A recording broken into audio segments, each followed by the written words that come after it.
the silence of the night, only the rustle of the wind could be heard. Jessica opened her eyes in bed and shivered with a strange feeling. Across the room, she saw a silhouette under dim light. Her heart started pounding rapidly. The room was completely dark, but the shadow was still there. Jessica hid under the blanket in fear. After a few minutes, she gathered her courage and looked again to check the shadow. But there was nothing. She rubbed her eyes and wanted to look again, but this time the shadow was approaching her. At midnight, I was home alone. Suddenly, the kitchen door opened silently. I had a feeling there was someone there. I stepped forward and turned on the light, but no one was there. I slowly approached the door, and I heard something breathing quietly behind me, and this voice whispered, "You're not alone. Follow for more stories." The only thing disturbing the silence of the house was the rain hitting the windows. Emily couldn't sleep in her bed. There was a strange restlessness inside her. Suddenly, she heard the sobs of a child. She looked around, but the bedroom was empty. She quietly moved towards where the sound was coming from.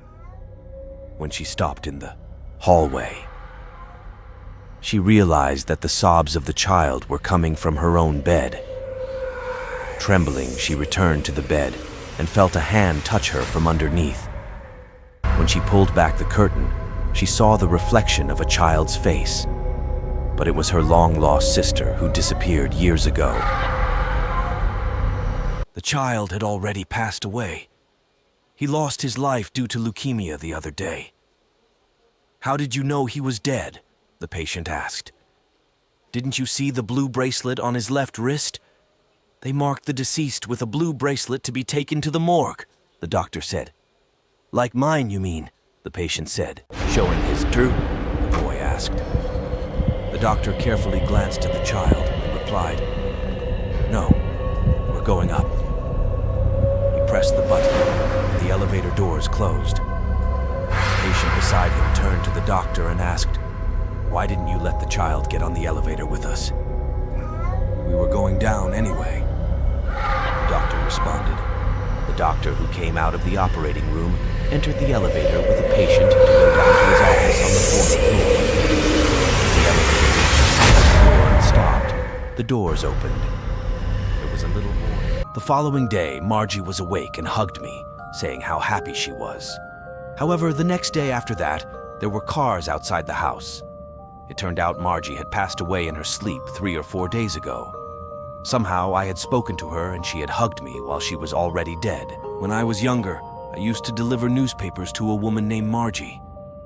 She was very elderly, and I would take the paper inside for her and check up on her. One day I walked in and she was asleep in bed, so I just left the paper on the table and left. The next day, Margie was still asleep. The paper hadn't been opened. If you want to see more story, you will follow me. One night, a young man returned home alone, quietly making his way to bed. Before going to sleep, he decided to watch some television. As he flipped through the channels, the screen suddenly went black and a child's voice was heard. "Don't be afraid, I'm here with you." The man looked around in astonishment, but couldn't see anyone. If you want to see more, you can subscribe. Jeff the Killer is a character popular in internet horror culture. The story typically revolves around a young man named Jeff, who undergoes a psychotic transformation into a killer after encountering a group of bullies. Jeff is characterized by a white-haired, wide grin and sunken black eyes. After this incident, Jeff becomes, "If you want to see more, you follow my channel." When he opened his eyes, darkness filled the room. The surrounding silence stirred a painful sense of loneliness within him. Suddenly, he heard a whisper right next to him. With trembling hands, he got out of bed and moved towards the source of the sound.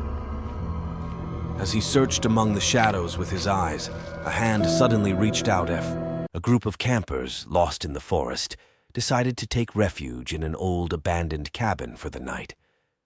However, as the night progressed, they began to hear a faint rustling coming from the cabin's walls. Filled with fear, the campers couldn't muster the courage to look outside. When morning came, as they prepared to escape from tea,